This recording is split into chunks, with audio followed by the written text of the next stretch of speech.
You are listening to The Vocal Technologist. Spoken tech for your ears. Picture this, right? You are sitting on your lounge room floor. You have just hauled a massive set of flat pack furniture out of the boot of the ute, and, well, there are cardboard boxes absolutely everywhere. Oh, May, I know this exact feeling. It is absolute chaos. Yeah, it is the worst. You have stray bits of styrofoam clinging to your clothes, and what looks like, I do not know, 100 identical wooden planks scattered across the rug. And you are just staring at that tiny, confusing diagram. Exactly. Staring at the diagram and holding this completely useless little silver Allen key. With a blister forming on your thumb, usually. And in that exact moment, you really do not want a tool. You just want a magical assistant who walks in, takes the materials, and builds the entire thing for you while you sit on the couch with a flat white. That is the ultimate frustration, isn't it? Having all the individual pieces but just lacking the completed outcome. You just want the final result, not the incredibly tedious process of getting there. Spot on. And speaking of which, that shift from just handing people tools to actually completing the entire task for them is exactly what we are going to explore in this conversation. It is a massive shift. It really is. We are unpacking some fascinating Founder Fridays material focusing on how the entire architecture of building companies has fundamentally changed. Right. And our mission here is to really get into the harsh realities of artificial intelligence infrastructure spending. We want to look at the complete collapse of traditional software moats and why the next trillion-dollar company will likely be a software firm masquerading as a services business. So to everyone listening right now, settle in. We promise you an engaging look at what actually makes a business defensible in an era where code is cheap and intelligence is becoming an absolute commodity. It is going to be a wild ride. Let us kick things off by unpacking this staggering financial mismatch happening in the technology sector right now. I was looking at the gap between what companies are spending on their infrastructure and what they're actually making, and the numbers are just wild. It is a massive chasm. We are looking at $443 billion in infrastructure spend. Right, $443 billion. Compared to just $51 billion in traceable revenue, that is a 10.3 to 1 ratio. Which is just astronomical. Yeah, and to put that massive gap in perspective for you, during the early rise of cloud computing, that ratio sat at a much more manageable 2.4 to 1 at a similar stage of growth. We are in completely uncharted territory regarding capital expenditure. And what does that actually mean in practical terms? Because throwing around hundreds of billions of dollars can start to lose its meaning after a while. How do these companies actually make that money back? Well, that is where the expectation gap becomes glaringly obvious. If we look at the Barclays perspective on this data, they explain that the industry would need 12,000 ChatGPT-sized products just to justify the current capital expenditure. Wait, 12,000 of them? Yes, 12,000. Think about that for a second. Building one generation-defining product is essentially a miracle. They need 12,000 of them just to break even on the servers and chips they have already purchased. That is mathematically absurd. You cannot just mandate the creation of 12,000 revolutionary products. Exactly. And when you pair that with a rather sobering finding from MIT, the situation gets even more concerning for enterprise budgets. They found that 95% of enterprise artificial intelligence initiatives delivered zero measurable profit and loss return. Zero. That is mind-blowing. Imagine being the executive who approved a massive budget for these new systems, and you have absolutely nothing to show for it on your balance sheet. You are pouring money into a black hole. And I reckon this massive spending spree connects directly to what is happening in the broader software-as-a-service industry. The SaaS sector has experienced a $2 trillion loss in market cap. 2 trillion, yes. $2 trillion. And part of the reason for that wipeout is this fascinating evolution of shadow development. It is a huge shift in workplace dynamics. It used to be that shadow IT meant an employee quietly buying a software subscription with a corporate credit card without telling the tech department. Right, just sneaking through expenses. Exactly. Now, shadow development means employees who used to file engineering tickets to get a specific feature built can just build entire workflows with text prompts in a single afternoon. Paint a picture of that for us. What does that actually look like on the ground for a normal business? Imagine someone in your accounting department. They need a specific tool to reconcile invoices. 5 years ago, they would submit a request to the engineering team, and it would get stuck in a backlog for 6 months. And eventually they would get a clunky tool that sort of did half the job. Right. Now, that same accountant can open a chat window, describe the exact tool they need in plain English, and have a functional application running before they finish their lunch break. The traditional software vendor completely loses their leverage in that scenario. Which brings up a massive question. If anyone can build these functional tools over their lunch break, how does a software company actually keep its customers? Is traditional defensibility just dead? Think about the old enterprise software migration. Oh, they're brutal. Absolutely brutal. You decide to switch vendors, and it is a 6-month nightmare. You have got a small army of consultants charging thousands a day, broken databases, data mapping errors, and entire weekends lost to fixing bugs. It is a visceral, painful experience that makes you never want to leave your current provider. But that friction is vanishing. Let us look at the story of Sastra. They were using a specific set of sales agents for their operations and decided they wanted to switch to a competitor. In the old days, that is a massive headache. Instead, they simply copy-pasted their best text prompt into the competitor product. The entire migration was 50 to 80% complete in mere minutes. The visceral shock of doing a massive platform migration with a simple copy-paste command cannot be overstated. Prompts are totally portable. But wait, I want to push back on this a little bit. If everyone have access to these exact same smart models, and you can just copy-paste your way to a new provider, does intelligence itself not become a total commodity? What is actually stopping a competitor from just entirely stealing your user base overnight? That is the million-dollar question. Intelligence is absolutely a commodity now. The real moat, the true defensibility, is context. Context. Yes, we are talking about systems that actually remember user preferences between sessions. That is what builds an incredible switching cost. Imagine you use a product for 2 years. Okay. Over that time, the system retains every little thing. You changed what suggestions you accepted, what formats you rejected, and how you prefer your emails phrased. Leaving a system like that becomes practically impossible. Not because the new system isn't smart. Exactly. Not because the new system isn't smart, but because the new system would have to relearn your entire professional behavior from scratch. So it is not about how smart the model is. It is about how well the model knows you. The switching cost isn't technical friction anymore.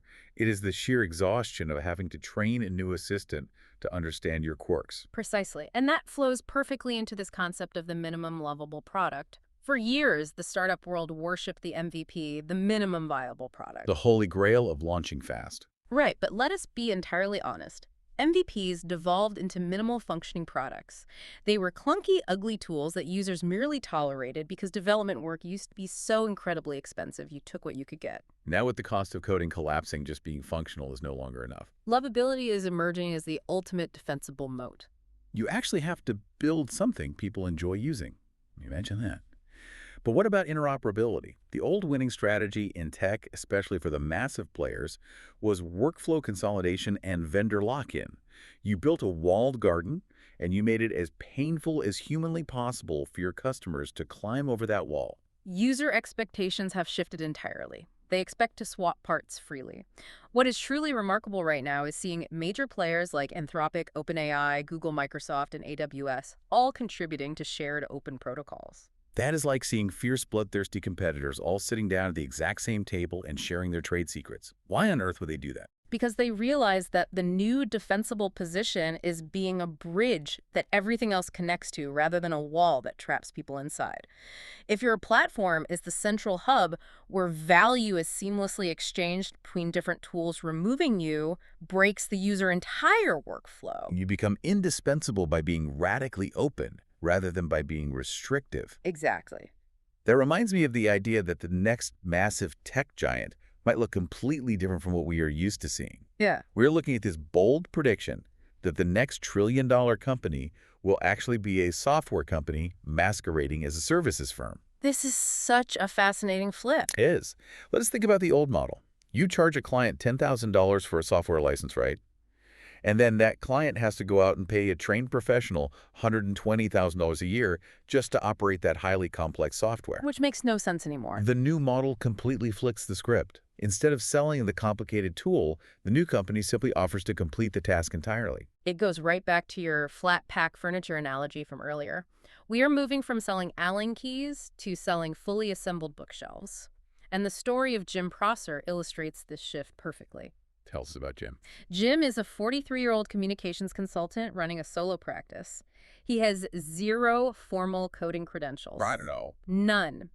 Yet over the course of just 36 hours, he built a custom digital chief of staff. Wait, zero coding credentials? How does a PR consultant build complex software in a day and a half? He used a coding tool called Claude Code. For anyone unfamiliar, Claude Code essentially acts as a highly experienced senior developer that sits on your computer. You give it instructions in plain English, and it writes tests and deploys the functional software. Jim used this to design a system that perfectly triages his inbox, drafts client responses, and manages his daily operations. It proves that complex system building is absolutely no longer restricted to people with computer science degrees. That is incredible. And here is where it gets really interesting for anyone out there trying to build a business. We are seeing a complete collapse in the size of startup teams needed to achieve massive scale. Look at the presentation software company Gamma. The numbers there are just wild. They reached 70 million users and achieved a $2.1 billion valuation. And they did all of that with only 50 employees. 50 employees for a $2 billion company. That is an astonishing ratio of output to human capital. And it is not just unicorns either. There is a massive rise in one-person businesses generating over $1 million in revenue. There are over 117,000 of them in the United States alone. Which leads to a critical thought that founders really need to consider. In an environment where a solo founder can spin up a chief of staff in a weekend and scale to tens of millions of users with a skeletal team, do you even need a technical co-founder anymore? That is a very controversial question in tech circles. The technical co-founder has always been the absolute holy grail of starting a company. It has been, but we are entering a phase where product sense is rapidly becoming the single most crucial skill, completely overshadowing sheer technical ability.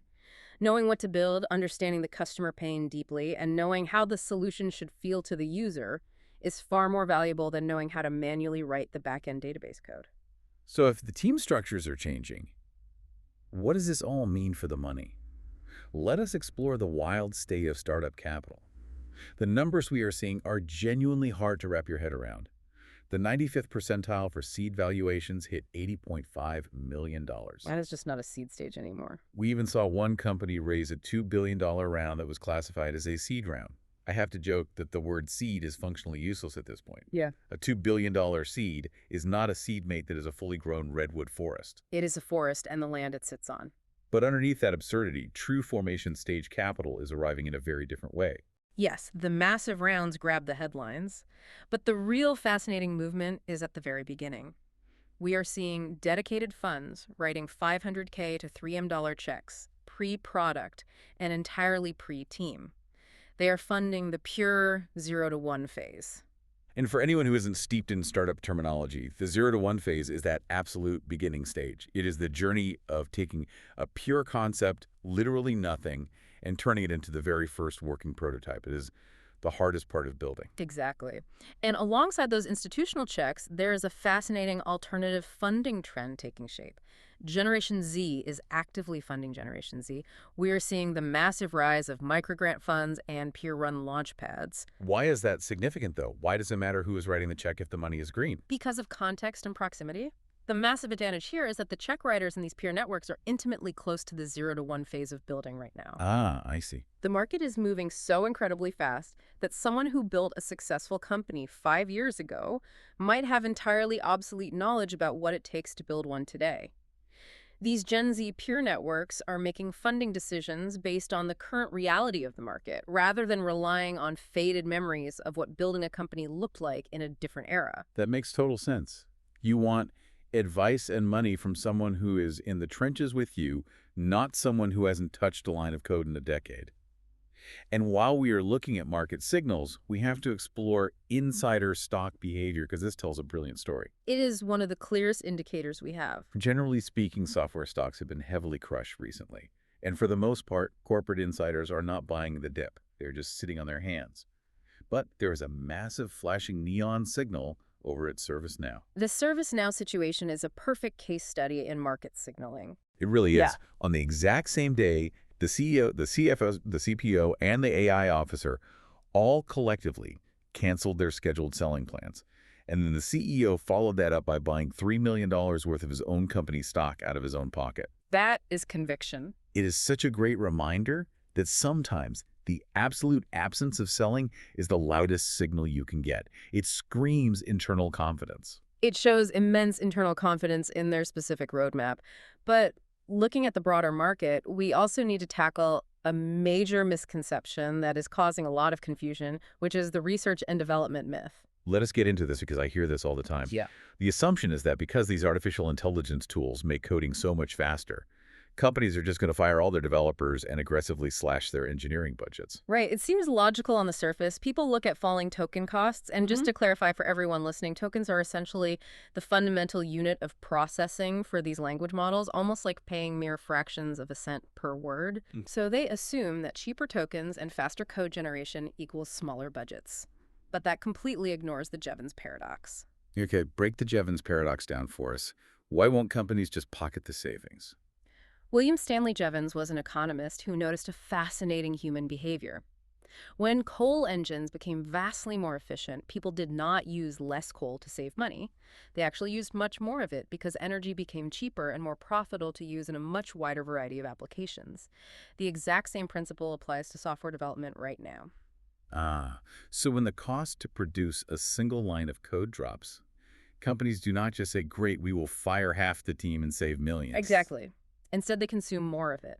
Because development is cheaper, they will demand that their teams ship more features, tackle more complex problems, and innovate faster than ever before. Therefore, research and development as a percentage of overall revenue will likely stay completely flat, or even rise, because the financial savings are entirely absorbed by the market insatiable demand for speed and continuous innovation. That is such a light bulb moment. You do not fire the builders when bricks get cheaper. You just build a much bigger, more elaborate castle. It completely reframes how we should look at the future of tech employment. So bringing this broad conversation to a close, let us summarize the core realizations we have unpacked today. The entire architecture of building businesses has fundamentally shifted. We are moving away from relying on technical friction and tech stack lock-in, and instead moving toward creating genuine brand lovability. And perhaps most importantly, we are transitioning from selling complex tools that require expensive experts to operate to simply selling completed outcomes. We are selling the assembled bookshelf. It is a profound shift in how value is created and delivered, and I want to leave everyone listening with a final provocative thought to mull over as you go about your day. We have talked a lot about solo founders scaling with artificial intelligence and the collapse of traditional startup teams. But let us take that to its logical extreme. If AI handles all the software development, the marketing copy, and the operational triage in massive one-person businesses become the standard norm, what happens to the traditional corporate hierarchy? Are we looking at a future where the concept of employees entirely disappears, replaced by a global economy of single founders managing vast fleets of AI agents? Where does the human soul of a brand actually sit? What is the one thing about your business that cannot be coded? That is a wild thought to leave on. A world of 8 billion CEOs and 0 employees. That completely changes how we view work, education, and society itself. Find the uncodable soul of what you do, because that is the only thing that is going to matter. Thank you so much for hanging out with us and exploring these ideas. If you enjoyed this conversation and want to keep staying ahead of the curve, make sure you subscribe to the Vocal Technologist podcast for more insights to help you build the future. Catch you next time. Spoken Tech for your ears.